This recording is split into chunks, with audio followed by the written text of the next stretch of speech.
Are we in a service economy, an experience economy? How about an emotion economy? We'll unpack what that means on today's episode of The Buyer's Mind. Welcome to The Buyer's Mind, where we take a closer look deep inside your customer's decision-making mechanism to reverse engineer the perfect sales presentation. Now, please welcome your host, Jeff Shore. Well, welcome everyone to The Buyer's Mind, the podcast that focuses in on just what is going on in the brains of prospects who are considering a purchase decision. This podcast is all about taking a stroll through the buyer's mind. It's about understanding your customer, about helping to establish a rich sense of mutual purpose in the sales process. But we like to have fun and celebrate the wonderful world of sales along the way. I'm your host, Jeff Shore. You can read the full bio in the show notes, or you can visit jeffshore.com. While you're there, you can sign up for our free weekly video newsletter, a little Saturday morning inspiration to help you on your journey. Welcome, as always, our show producer, Paul Murphy. Murph, how you doing today? Great. Good to be here, as always. Hey, you know, Murph, we're talking about emotion today, and look, you're a tech guy. Are you okay with that? Well, Jeff, that hurts. I mean, that was just plain mean. I mean, to quote the great bard, if you prick us, do we not bleed? If you tickle us, do we not laugh? If you poison us, do we not die? Hey, I've got feelings. But that's the idea. That we always, those of us who are more on the right brain, we look at you tech guys and we're like, do you have any emotion? Does it actually exist in there? We do. We have emotions. All right. Well, we'll unpack that today a little bit about the emotion economy and how important that is. Before I forget to mention it, stay with us because we always give something away at the end of the podcast. We'll do that again today. But let me give you our quote of the day. This is from Vincent van Gogh. Perhaps you've heard of it. He says, "Let's not forget that the little emotions are the great captains of our lives, and we obey them without realizing it." Very interesting. Let's not forget that the little emotions are the great captains of our lives, and we obey them without realizing it. I'll tell you why I love that quote, because Vincent van Gogh came up with that idea long before the science caught up. But science has borne this to be true. We have no idea just how much our emotion dictates our life and our thinking. We have that part of our brain that is what we call feeling, but it doesn't really have a vocabulary. It moves us to act, and then there's a narrative that explains the action, but that comes later on. The emotion really has a mind of its own. That's true for you, and it's true for your customer. We can guide, we can influence that emotion, but I don't think we'll ever really fully understand the impact of emotion on our customer. There's always that elephant in the room. You can't tame it, but it's a good idea to know where it is so you don't get stepped on. We want to let you know that our podcast is brought to you in part by our good friends at Home Street Bank, not just our show sponsor. They are my lender of choice. I used Home Street in my last home purchase, and I have to tell you, smoothest transaction ever, and I've purchased a number of homes. They were professional, dependable, great rates, great service, and if you're a real estate professional, you're just not going to find better people to work with in taking care of your clients. And they can do it all. Banking, home loans, credit lines, you name it. Go to homestreetbank.com to learn more. That's homestreetbank.com. Now, coming up in just a little bit, we've got an incredible interview with the one and only Mark Sanborn.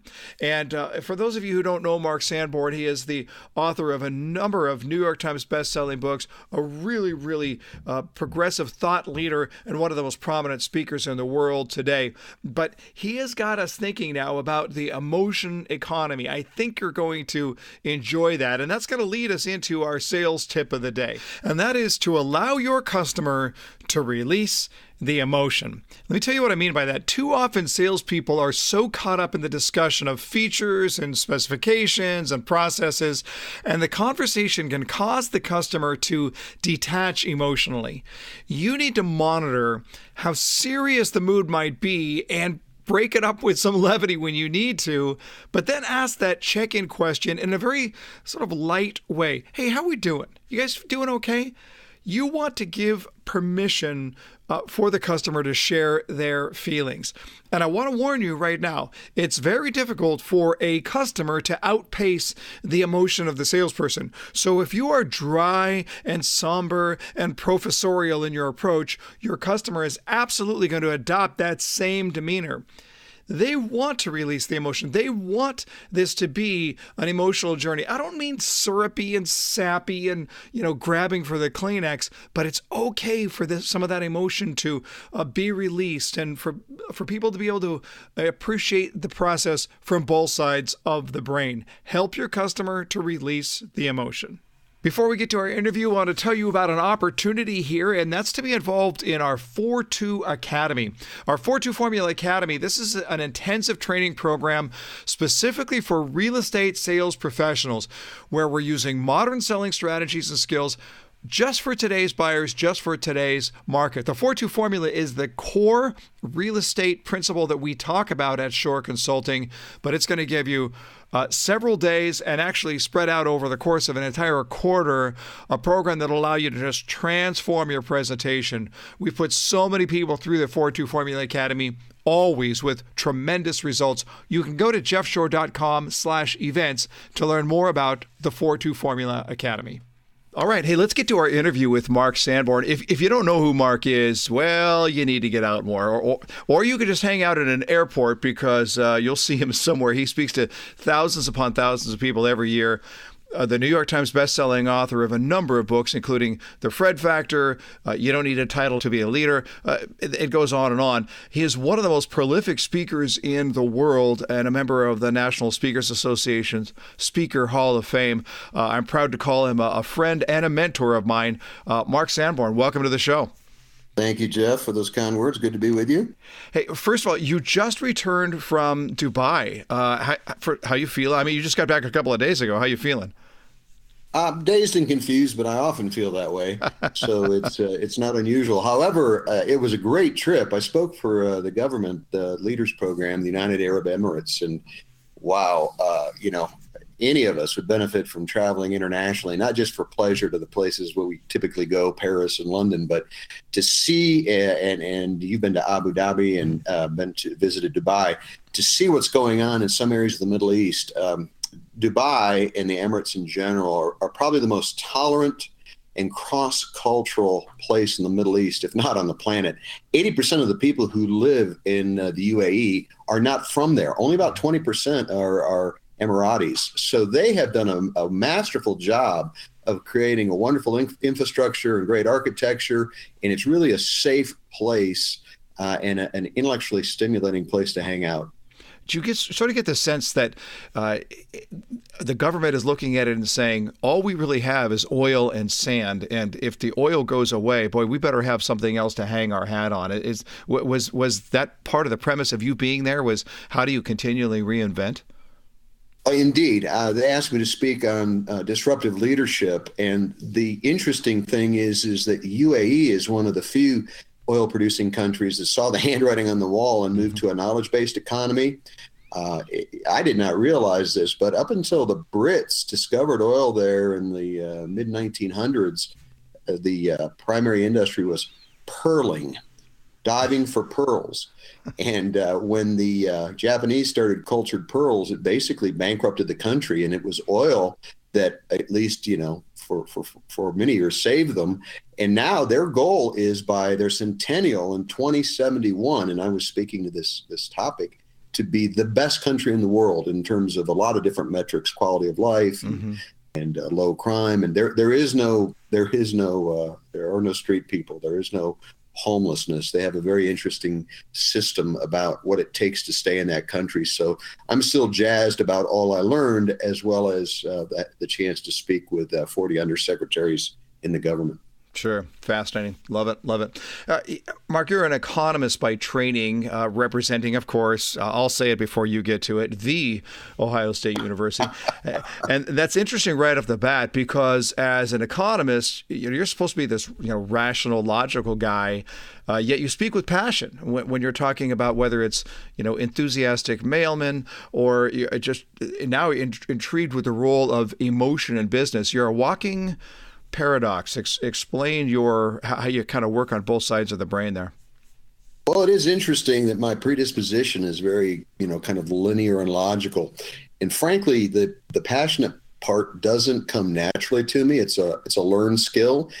And it's learned because, people remember what has emotional impact. That's key in selling. It's key in being married. It's key in leadership. And over many years, I observed that not only was emotion important in communicating a message and having it impact people positively, but that it was actually affecting what I believe is our economy. I speak about the emotion economy. I may write a book someday about it, where I believe that, the evolution, and my friends Joe Pine and Jim Gilmore did a wonderful job with a book that probably everyone is familiar with if they haven't read. And by the way, it's updated. I'd highly recommend The Experience Economy. And they talked about how products and services basically combine to create a client or a customer experience, and how you create and manage that experience determines your success. And I certainly agree. I have no argument with anything that they've said. However, I think that with so many people and so many companies having focused on experience, that there's kind of a parity now, and that you've got to elevate the experience. And the question becomes not just what kind of experience did the customer have, but how do they feel about it? I think the future of business, and you're right, Jeff, this is very contrary to an economist's brain. I think it's about the creation of positive emotion, primary being happiness, although there are somewhere, depending on how you count, 12 to 16 primary positive emotions.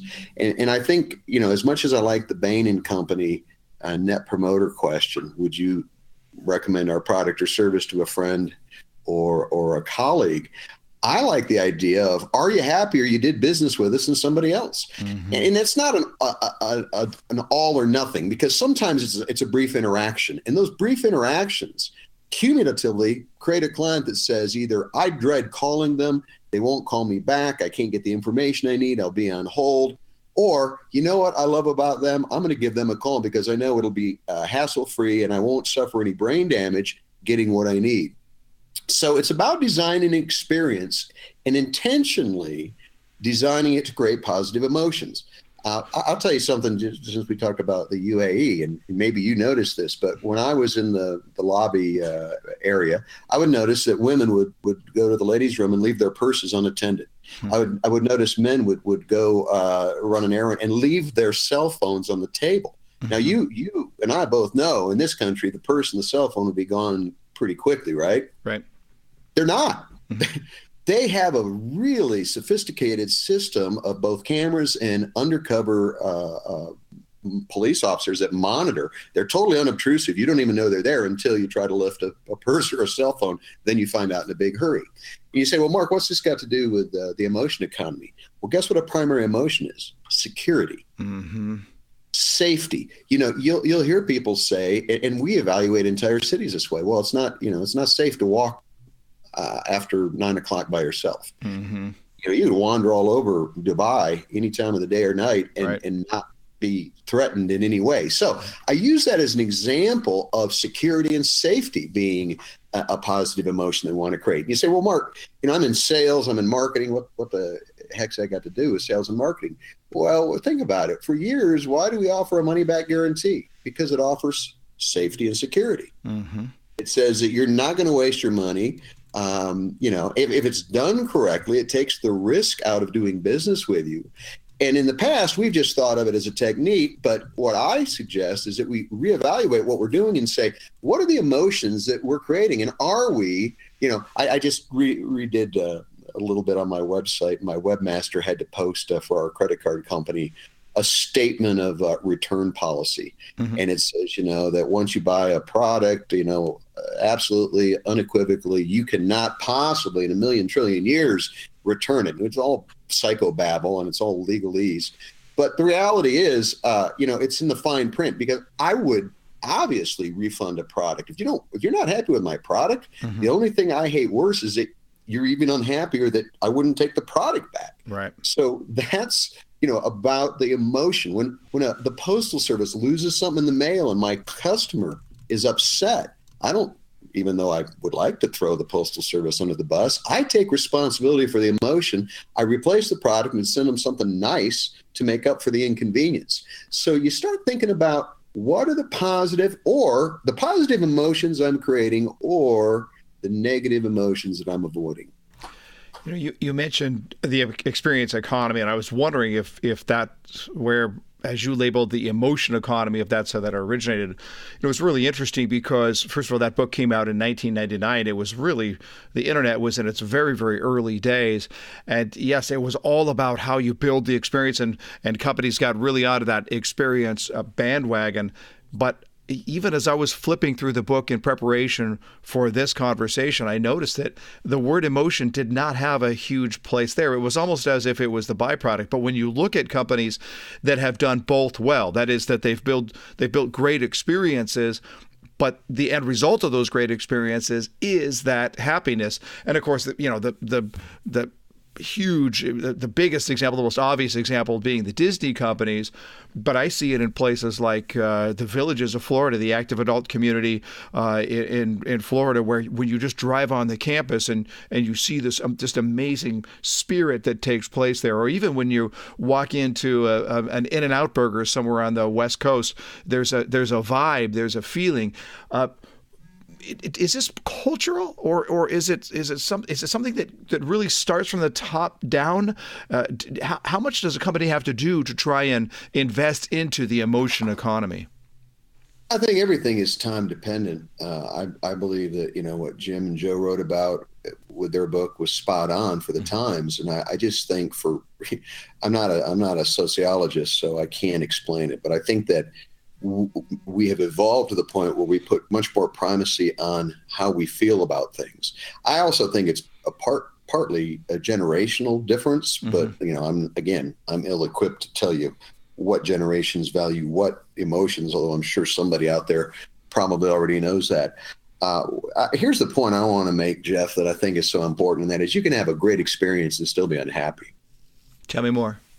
Think about it. There's some times where, you end up with an automobile that you love, but, it was like fingernails on a chalkboard dealing with the service department where you have to take it in. You love the product, but you have a negative emotion because of what goes along with that. Or, your food is delicious and it's delivered on time, and the bill is incorrect and it takes 10 minutes to have the bill fixed.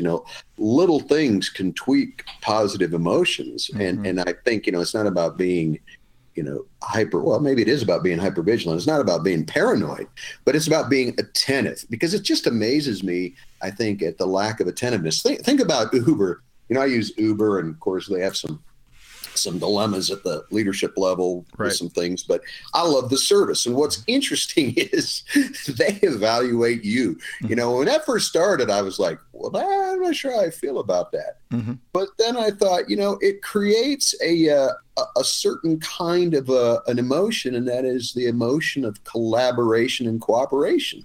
I just got a few months ago, a little thing that says I was among the highest rated riders on Uber in my area. And I don't know what that means. Maybe they sent it to everybody. But, I felt kind of good about that, because I realized, and I'm a pretty gregarious person anyhow, but I realized when the Uber person picks me up, instead of sitting in the back like a, clam, and the cab driver sitting in the front, texting on his phone at the intersection, it creates this kind of exchange, this civility and this mutuality that I think is very positive. And I think that's a subtle aspect of how little things can tweak and change the emotion.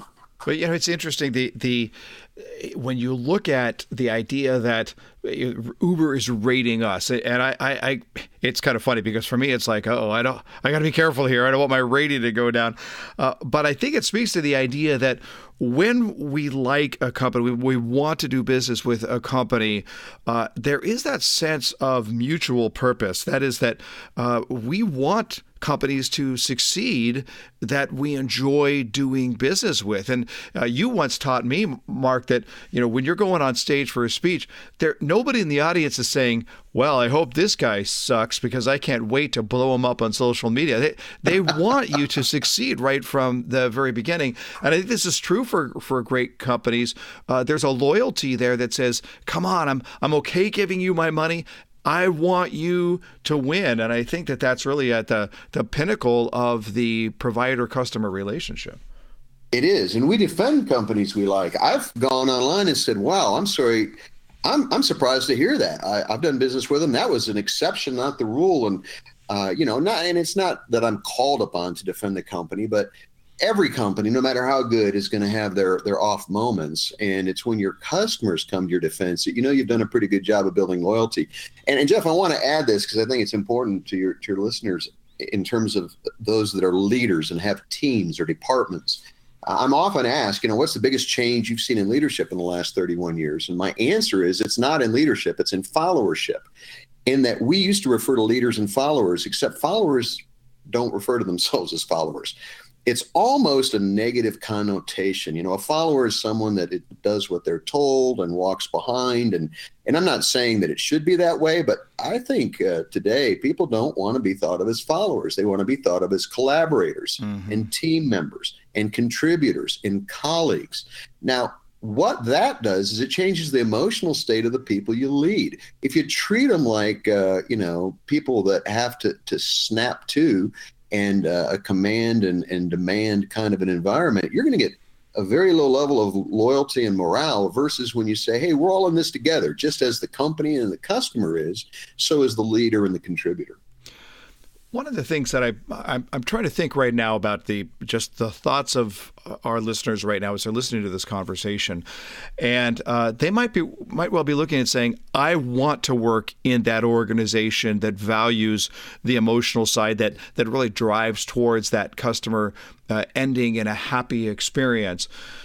But you work with companies that focus a lot on programs and procedures. You work with the leadership, and oftentimes the leadership of companies themselves does not look all that touchy-feely. They do not look like they put a high premium on emotion. So what do you say to that person who works for a company where they say, hey, listen, I would be all in on this, but you haven't met my boss?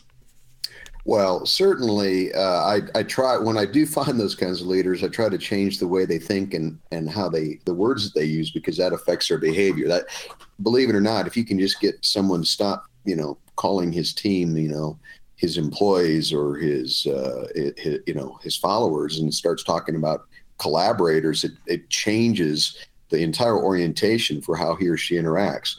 Well, I always say, don't spend a whole lot of time, fighting the battle of the futile. If you can't change your boss, there's, my book, The Fred Factor, was a great example of a guy that created happiness everywhere he went. He worked for the United States Postal Service. I mean, right. Boy, you can't get any more paradoxical than that. No matter where you work, you can still choose to be extraordinary. And really, I think, the starter question is, and it gives you a way to do a lot of things: build relationship, create additional value. The question is, what would make my customer happy in this situation? And it's not a rollover and become a doormat. The cynic goes, oh, yeah, well, my customer would be happy if I gave them the product for free and didn't make any money. And I'm not talking about that. We all know that. But you just think about the little things that change the emotional state, the irritants you can remove, the positive things, the pleasant surprises you can add, and really your competitive advantage is to make the customer feel better they chose you than someone else who offers the same product or service. I was having lunch with a client in Charlotte, North Carolina recently, and the food server was, I wouldn't say completely remarkable, very adequate. I think actually respectful for the fact that we had a very intense conversation going on at the table and didn't feel like, in this case, like he wanted to be the star of the show. He was going to let it happen. But in the end, I paid the bill. You give the credit card. They bring it back to you in the little portfolio. He hands me the portfolio, but he takes the credit card out and hands it to me separately. And I hadn't seen that before. And I actually stopped him and I said, no, I've not seen that before. You actually took the credit card out and handed it to me. Tell me why you did that. And he said, well, have you ever left a credit card at a restaurant? And of course, as soon as he asked that question, I thought back to the last time I left a credit card at a restaurant. And immediately there's oh no, it's like, where's my card and who's using it? And do I have to cancel it? And well, he said something else that was interesting. He said, trust me, we don't like it when you leave your credit card at the restaurant because we're trying to figure out what to do with it. Sometimes it's just those little things where that was a very small little moment, but here it is, and we're talking about it now when we're broadcasting the message. And so when you ask the question, what are the things that we could do? How do you take away even the little irritants along the way? It's a disruptive thing to do, but in a very positive way. Well, and you're alluding to what I think is the most powerful app right now you can use in sales and marketing, and it's called Thoughtfulness. Mm-hmm. I think of it as an app, as a brain app, because we're moving so fast and we're trying to accomplish so many things that we miss those opportunities. For instance, when I was listening to you relate that story, you said something that impressed me.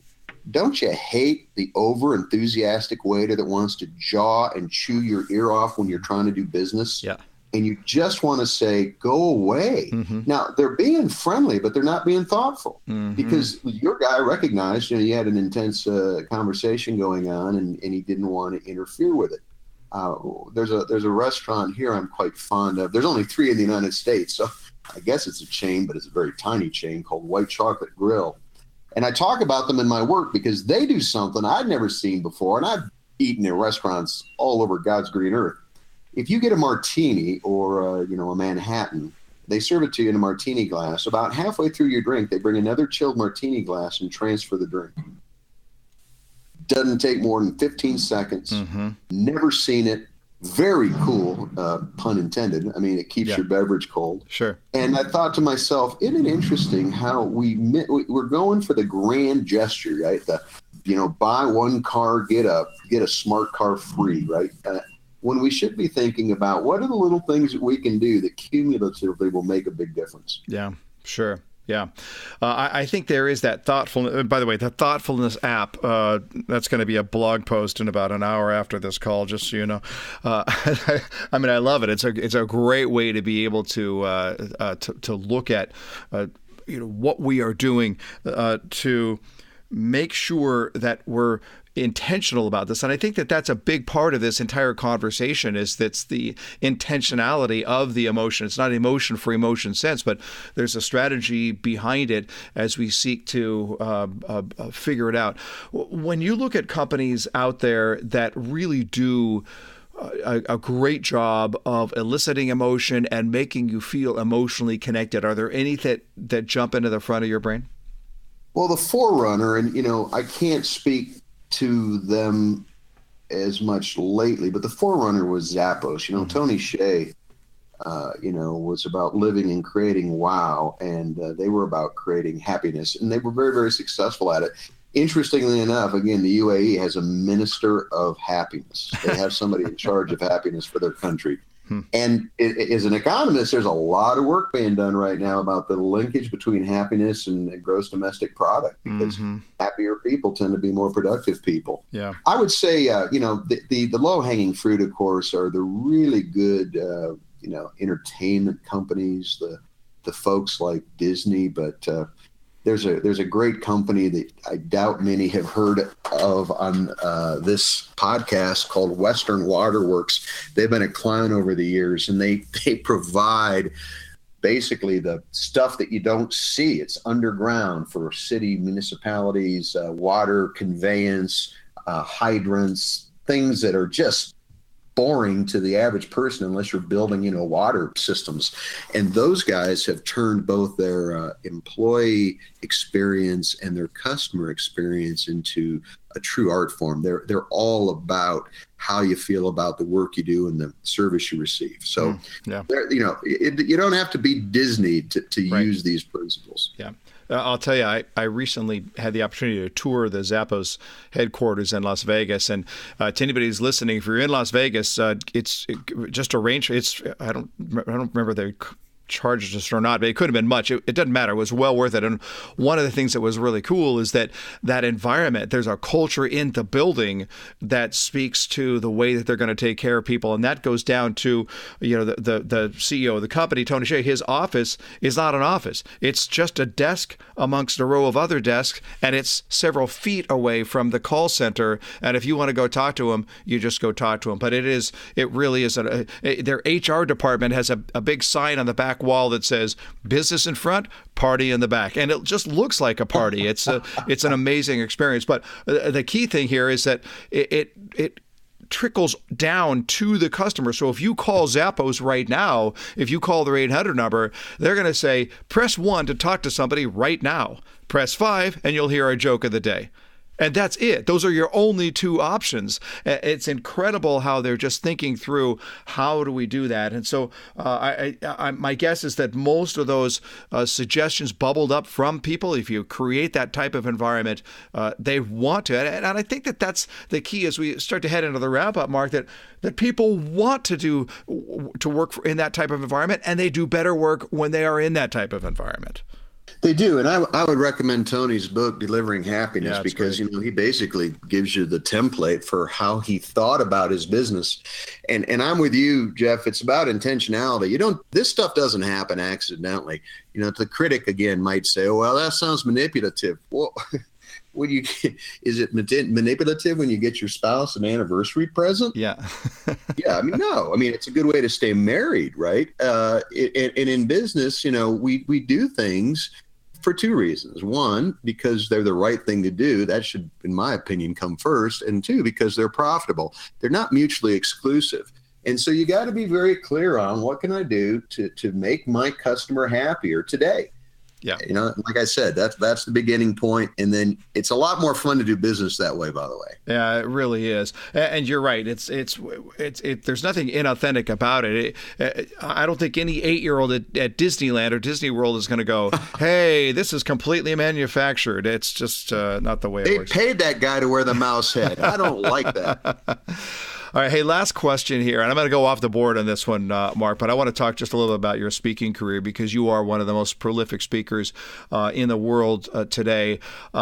And one of the things that's really interesting about your style is that you and I have both seen the speaker who steps on stage, and boy, there is no lack of polish. They know where to stand, and they know where every hand motion goes, and it's delivered so that you're going to hang on every last word. And yet when you're up there, you just sort of look like you're chatting. You look like you're just having more of a conversation.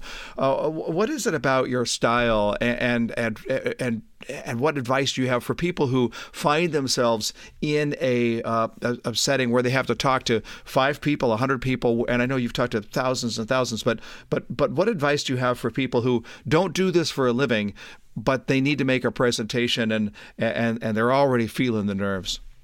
The truth is, I started out as one of those overly polished speakers because I was 27 when I started speaking, and I was scared to death some older person in the audience would jump up and, "What does he know?" And so I did my homework, and I was so prepared. And by the way, that is the key, and then I'll build on it. Preparation. You don't do anything well without practice and preparation. And the biggest myth is that there are naturals that can just get up and talk. You know what? 99 times out of 100, those naturals have just practiced and prepared and done that presentation so many times that it looks natural. Mm-hmm. What I found is that, polish can create control, but it doesn't create impact.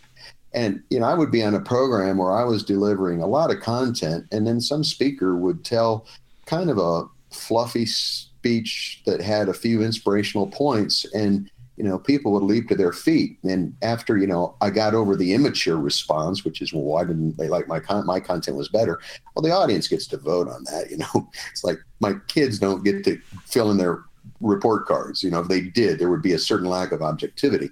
So I realized that what I said in the way of content was important, but it was not more important than how I said it, because how I said it determined whether or not it was going to be accepted, whether or not it was going to be memorable, whether or not it was going to be acted on. And the key for me, and after 31 years in the business, having done a lot wrong and hopefully learned, a lot right, the key is first of all, to be myself, and number two, have fun. Whenever you're in front of an audience and you start to, and we all know that feeling, you start to freeze up, you go, man, they're going to eat me alive. What have I got to say? You go back to being yourself and you go back to having fun. Even if you come out of the gate a little stilted and a little stodgy, you get a slow start. Work into that space where you alluded to it, where you're having a conversation.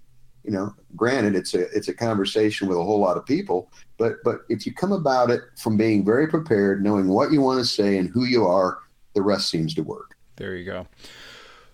What an honor. What a thrill to have the great Mark Sanborn on the show. You can follow Mark at marksanborn.com. That is your go-to resource to be able to figure out how to purchase any of the many books that he has out there, to be able to follow him on social, or to bring Mark Sanborn in to speak to your organization, marksanborn.com. Mark, thank you so much for being on The Buyer's Mind. Really appreciate it, my friend. Yeah, it was always a pleasure. Thank you. And there you have it, a legitimate celebrity, and Mark Sanborn on The Buyer's Mind today. It was great. Paul, did you sort of get the sense that this is the type of guy you could sit down and have a really good cup of coffee with? Yes, not only is he the type of guy I'd have a cup of coffee with, but he's just down the road from me. I could have a cup of coffee with him, but I really liked what he had to say about happiness. I love when he just, that simple question, what would make my customer happy here? And the thing that makes that interesting is that that's not programmatic. It's not like, here are 5 things that we're going to do at this stage of the process. I mean, it's not that there's no room for that, but I think that there's, especially for the salesperson, there is that at any given moment, what would make my customer happy, whether that's removing an irritant over here or a pleasant a comment over there. What would make my customer happy? A really valuable way to be able to approach this, right? Yeah, well, and I think we need to develop that thoughtfulness app. I think that's brilliant. Yeah, definitely. I'm all over that one, no question about it. I love, too, the concept, and we had actually talked about this with Jeb Blunt when we had Jeb on the show, the idea that your customer wants you to succeed, that there is that sense of mutual purpose that we're going after here, that we would be well served to keep in our brain. And then finally, just the concept of, boy, you could be friendly but not thoughtful, and that's that food server, for example, who wants to dominate the conversation when there's another agenda. And I think salespeople can tend to do that, where a customer is taking time to process. They're in their own space. And if we walk all over that, we've got a problem. And so I just want to encourage the listeners here as we wrap up this part of the conversation. There is that idea of what happens in your brain, the act of thoughtfulness. What does that mean? How do we translate that out there? But this is exactly what your customer needs. So often we get in love with our own presentation. We get in love with our own desire to dazzle and shine and share all of the features and everything else. But what your customer really wants is for you to be thoughtful, for you to subjugate your own feelings, for you to set that aside and serve your customer and ask the question, what does my customer need from me now? So you are not the star of the show. Your customer is the star of the show. And everything that we do has to fuel that, has to feed into that, so that by the time you're done, your customer is feeling like, wow, that was great. I am happy now, happier than I was before I met the salesperson, before I did business with this company. The Thoughtfulness app, great food for thought. All right. Well, hey, before we wrap it up, let me just end with this. We are too often afraid of emotion. We think it makes us look weak or light on substance, and that's a real problem, because your customer needs you to pace the emotional altitude. But there's someone else who needs your emotion. You need your emotion. I know that sounds a little weird, but stay with me. We feel better when we feel better. All right? We feel better when we feel better. Here's a bit of research on that. What happens when we diligently focus on our gratitude, when we count our blessings, as the saying goes? You know what happens? We get happier. The science says it is one of the most powerful things that we can do to increase our own happiness, and that is to be grateful. You see, we feel better when we feel better. We can sort of trick our mind into positive emotion. And the downside? Well, there really isn't any. People will enjoy you more. You will lift their spirits, and then your spirits are lifted a little more, which lifts your spirits a little more. My friends, we feel better when we feel better. Embrace that gratitude and embrace your strongest emotional self. Hey, at the beginning of the show, I told you we're running a contest right now. You have the chance to win the Bose Quiet Comfort 25 acoustic noise canceling headphones. I love these headphones. I wear them when I'm traveling, when I'm listening to a podcast, or when I want really great quality music and just to block out the world around me. And for the winner, you can take your choice of either the over-the-ear or the noise canceling earbuds. And those earbuds are great. You can listen to the buyer's mind while you're working out, so you get both a physical workout and a mental workout at the same time.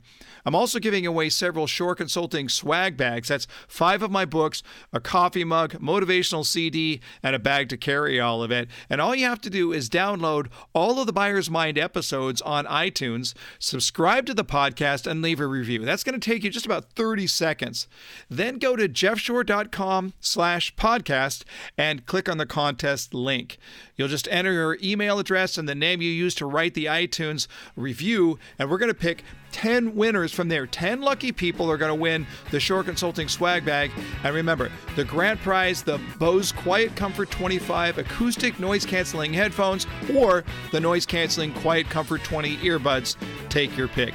All right, that's a wrap on our podcast for today. Thanks for listening to The Buyer's Mind. Hope you enjoyed it. Until next time, go out there and change someone's world.